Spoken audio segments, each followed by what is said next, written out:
As dores invisíveis, ou as doenças ocupacionais, como a gente conhece com mais facilidade as dores visíveis, elas não excluem ninguém, nem um profissional, nem uma empresa. Nós vamos entender agora o que aconteceu com a Ângela Aparecida de Souza, que aceitou conversar com a gente e sabe que a sua dor pode representar a dor de muitas pessoas, né, Ângela? Sim. Você está afastada? Sim, estou afastada. Já vai fazer 1 ano que eu estou afastada. Qual foi a razão do seu afastamento? E eu sofri um acidente de trabalho com um paciente psiquiátrico, onde houve fratura e ruptura do ligamento do meu dedo. E a partir desse momento, quando eu voltei a trabalhar, eles me deixaram em funções, me colocando assim, às vezes, numa função que não era cabível com a condição que eu estava. A partir daí, quando deu 1 ano de estabilidade do tempo de acidente de trabalho, eles solicitaram a minha exoneração, entendeu? Foi feito o pedido de exoneração. E automaticamente, além da dor de todo o processo, a minha condição emocional piorou bastante, entendeu? Aí eu comecei a me sentir como se eu realmente não tivesse valor algum, porque durante 3 anos eu servi. A partir do acidente de trabalho, eles encontraram várias questões para colocar como se eu não estivesse apta para exercer a função. E eu tinha que continuar trabalhando, sabendo que eu estava sendo solicitada a minha exoneração. E a pressão era muito grande, porque todos os colegas de trabalho sabiam. E sabiam do quê? Da minha exoneração, do pedido de exoneração, faziam-se comentários, né? E mesmo assim eu tinha que continuar indo trabalhar, esperar a resposta. Aí o advogado, eles pedem que você faça uma carta, dizendo por que você não pode ser exonerada, e você tem que continuar aguardando. Só que aí meu estado psicológico já não estava muito bem.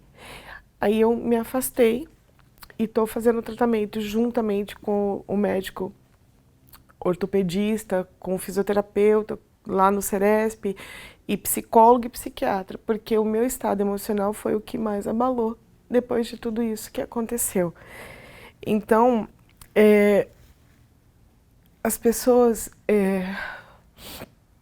diziam que você deveria não ter ajudado o paciente, você deveria não ter feito isso ou aquilo, que isso são ossos do ofício.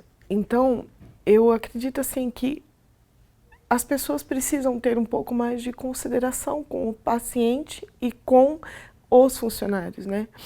Porque o meu papel, quando tentei ajudar o paciente que causou o acidente, foi fazer o meu papel, no meu tempo, no meu trabalho, entendeu? Qual era o seu papel? Eu sou técnica de enfermagem, o meu papel era auxiliar o paciente, não importando se ele estava surtado ou não, né? Brevemente, o que aconteceu? Esse paciente era um paciente psiquiátrico que ele tinha que ficar contido, mas os médicos acharam por melhor não conter, porque ele não estava apresentando surto.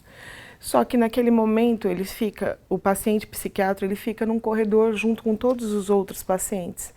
E esse paciente começou a surtar. E eu cheguei no meu setor e ele estava surtando e estava sangrando muito, porque ele tinha arrancado o acesso. E eu fui colocar o lençol.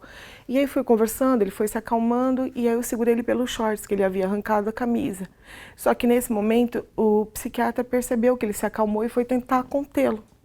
E aí no momento que ele tentou, ele se agitou novamente, nós 3 caímos. E aí eu fiquei com meus dedos embaixo.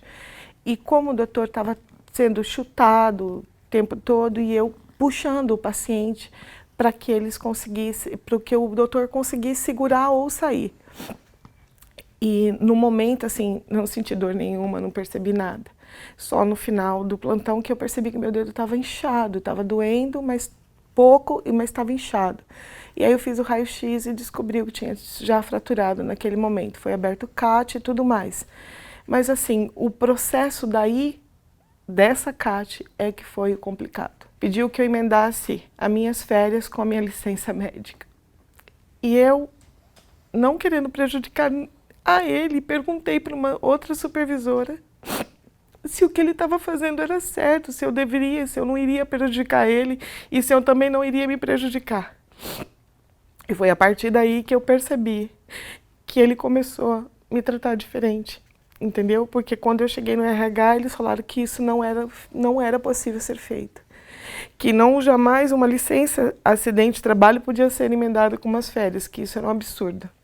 Então, a partir daí, foi onde eu comecei a perceber essas situações do meu chefe, colocar eu, por exemplo, 30 dias num box só, com 8 pacientes dependentes, sabendo que eu voltei de um acidente de trabalho, que sabendo que eu tinha restrições, não respeitando as minhas restrições e me colocando para ficar 30 dias, porque nós fazemos rodízio diário, para não sobrecarregar.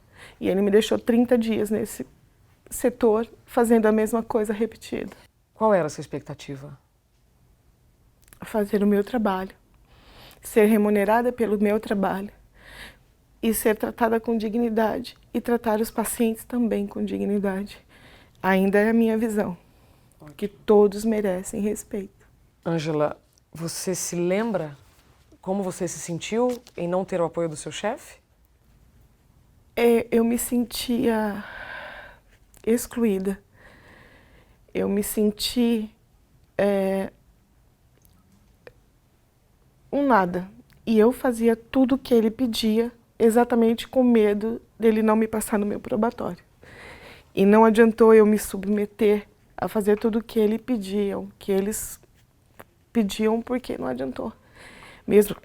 Mesmo assim, no final, eles ainda tentaram e estão, tentando fazer a minha exoneração. Você está afastada. Você tem data de retorno? Não, nesse momento, assim, eu não tenho data de retorno, porque psicologicamente eu não estou me sentindo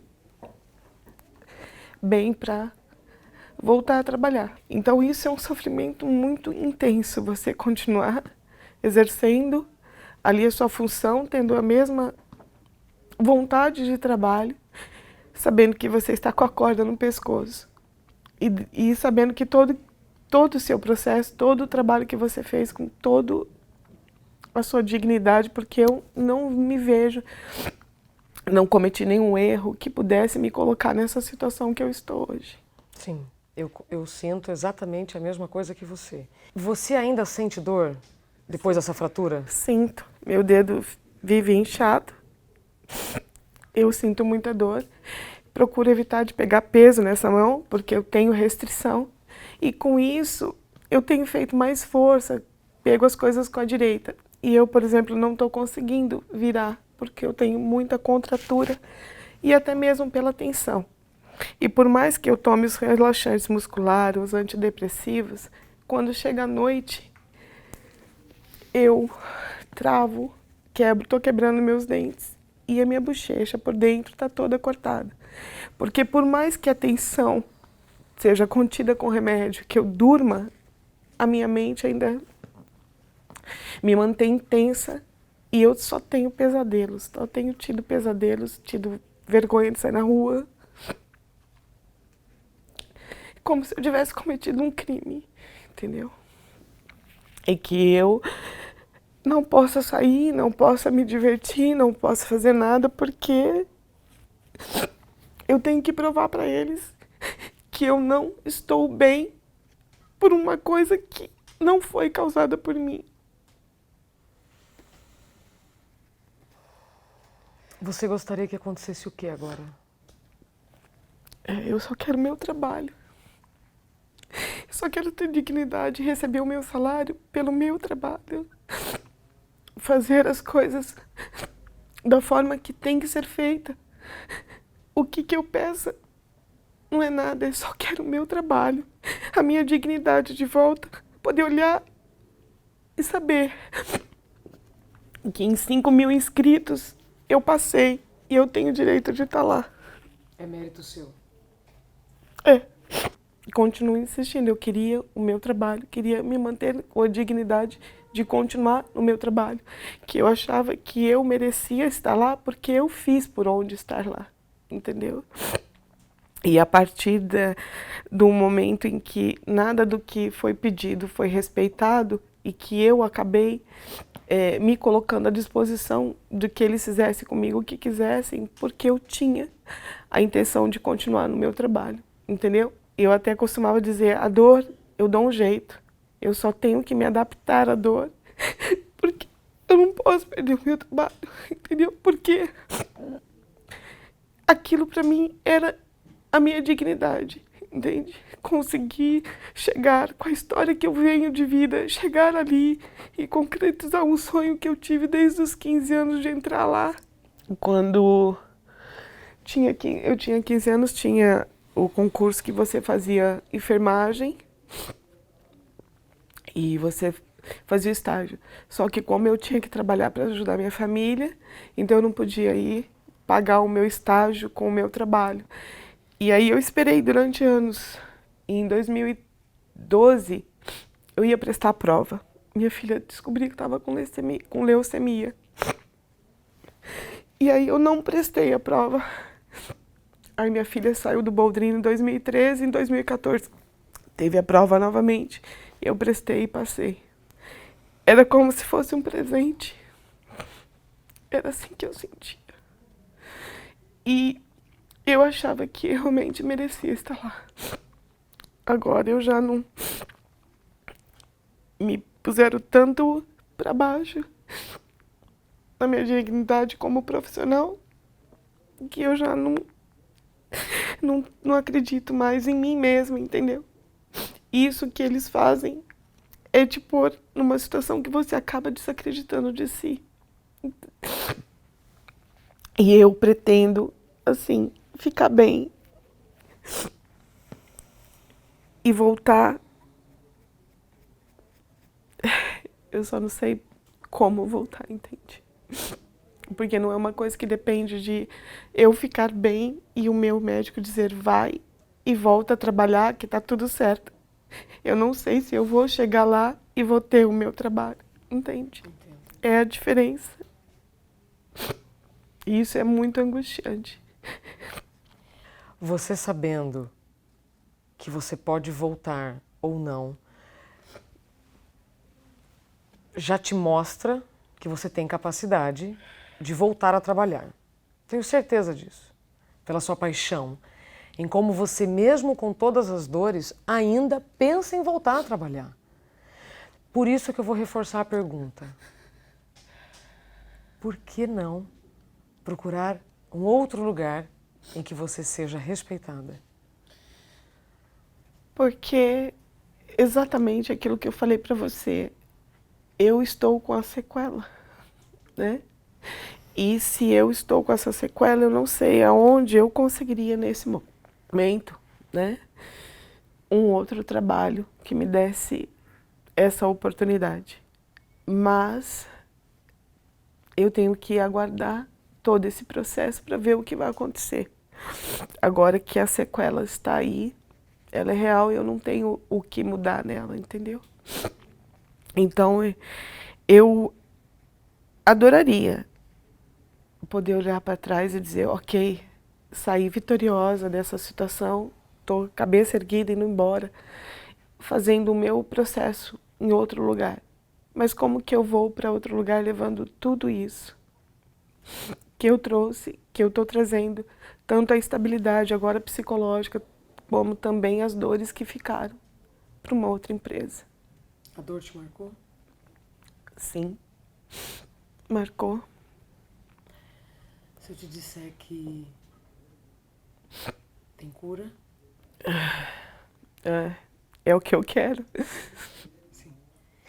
O que aconteceu com a Ângela, quando pediram para ela do afastamento emendar umas férias, chama medida higienista.